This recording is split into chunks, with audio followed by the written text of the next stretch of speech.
Mas mga bata na ka-team ko ay di nakikinig sa mga utos ko. Disiplina ang kailangan natin, disiplina. Pagkatapos natin gamitin yung mga ginamit natin, ay dapat natin tong ligpitin. Yo mga Kap, it's me again, Philip Nuki para sa panibagong Kap commentaries natin. Isa na namang Kap natin na nag-message patungkol sa kanilang praise and worship team, narito ang kanyang problema. Nagsimula yung message si Kap sa atin sa pag-describe ng composition ng kanilang team, mainly sa age group nila. Meron daw may matatanda, meron yung saktong edad lang, yung mga millennials, saka meron din daw mga Gen Z. Ang unang problema ni Kap dito yung submission to leaders daw. Meron daw problema yung mga nakakabatang age group nila dun sa praise and worship team kapag inuutusan niya ito. Ang problema kasi ang mga bata na ka-team ko ay di nakikinig sa mga utos ko. One time na meron kaming church camp tapos meron akong nakita na ka-team ko na hindi pumasok sa church kasi dun lang daw siya sa labas kasi nandun yung mga kaibigan niya na ka-age niya. Ako na alam ang best thing to do is to let her know na pumasok doon sa loob ng worship service para makinig ng message. Sakit talaga ng praise and worship team ito na pagkatapos ng praise and worship ay lumalabas na sila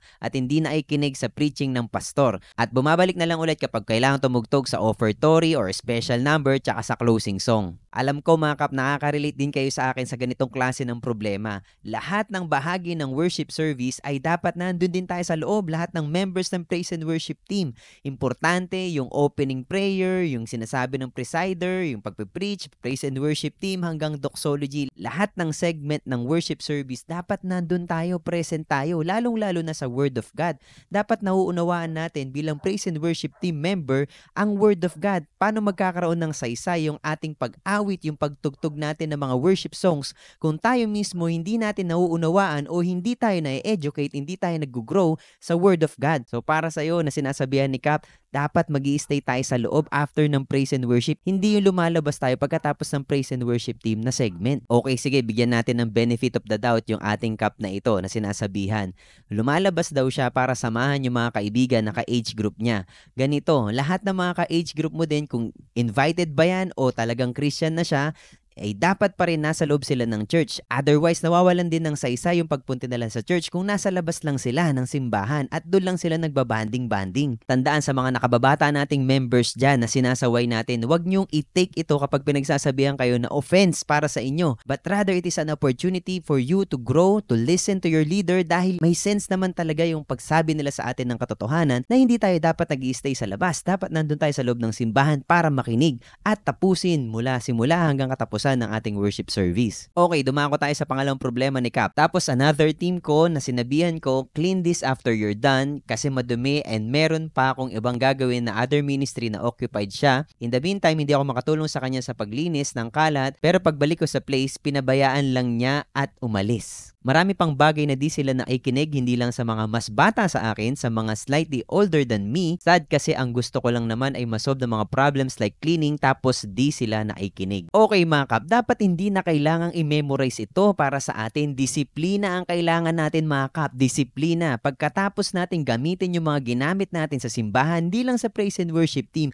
ay dapat natin tong ligpitin. Alam nyo ba mga Kap yung salitang ownership? Inaari natin sa atin yung lugar ng simbahan. Kung sa atin ang isang bagay, ay iingatan natin at hindi natin iiwanan na marumi. Huwag natin iasa sa maintenance mga Kap yung bagay na ginamit naman natin. Ang tinutukoy natin dito mga Kap, after ng rehearsal, kapag Sabado or kung kailan man yung rehearsal ninyo. And yung after worship service, dapat nililigpit din natin yung mga gamit natin, hindi nakatiwangwang lang. Kasi ang epekto nito kapag napabayaan natin na nakatiwangwang lang yung ating mga equipments, haalikabukin yan, magmumoy yan kapag di natin nilagay sa case, kapag iniwan natin, lalong-lalo na walang case sa main church natin, yero yung bubong, mayumid sa Pilipinas, magmumoist yung ating mga strings, kakalawangin yan mga Kap, dapat nililigpit natin siya pagkatapos natin gamitin. Paalala din to mga Kap na dapat sanayin natin sa loob ng bahay, marunong din tayo magligpit kasi sigurado yan mga Kap, kung hindi tayo marunong magligpit sa loob ng ating tahanan, hindi rin tayo matututo na magligpit sa labas ng ating tahanan. Yan lamang yung mga indikasyon na hindi tayo natututo sa loob ng bahay natin, kaya ito ay isang saway para sa ating lahat na dapat din tayo nagiging maimi sa loob ng bahay. Kaya ang payo ko sa iyo, Kap, tanungin mo yung magulang o yung pamilya nung praise and worship team member natin na yan na walang disiplina.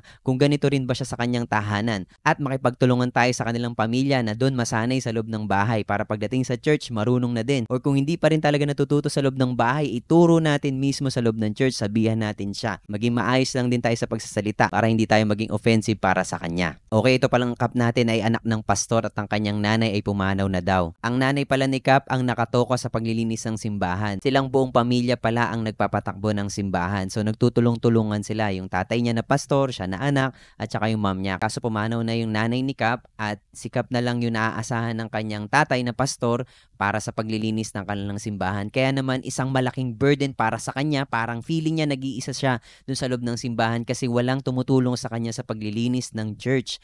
Even yung mga leaders na, yung nagsuserve na sa church, imbis na tulungan siya ay nakakadagdag pa sa problema niya na nililigpit niya sa loob ng simbahan. Patungkol naman sa issue na ito ng maintenance, sa lahat ng simbahan mga Kap, importante na meron tayong naka-assign na maintenance para sila'y nangangasiwa sa kalinisan ng ating church. Of course, pwede tayong tumulong at some point, pero ang nangangalaga talaga dapat ng overall na kalinisan at kaayusan ng simbahan, yung mga deacon natin, deaconess natin, o yung maintenance natin sa loob ng church. So ang suggestions ko sa iyo, Kap, makipag-usap ka sa tatay mo since siya naman yung pastor na magkaroon ng pag-uusap sa council o yung mga leaders ng simbahan na mag-appoint ng deacon or deaconess o di kaya maintenance sa loob ng church para hindi ka na rin nahihirapan at hindi mo na-feel na mag-isa ka.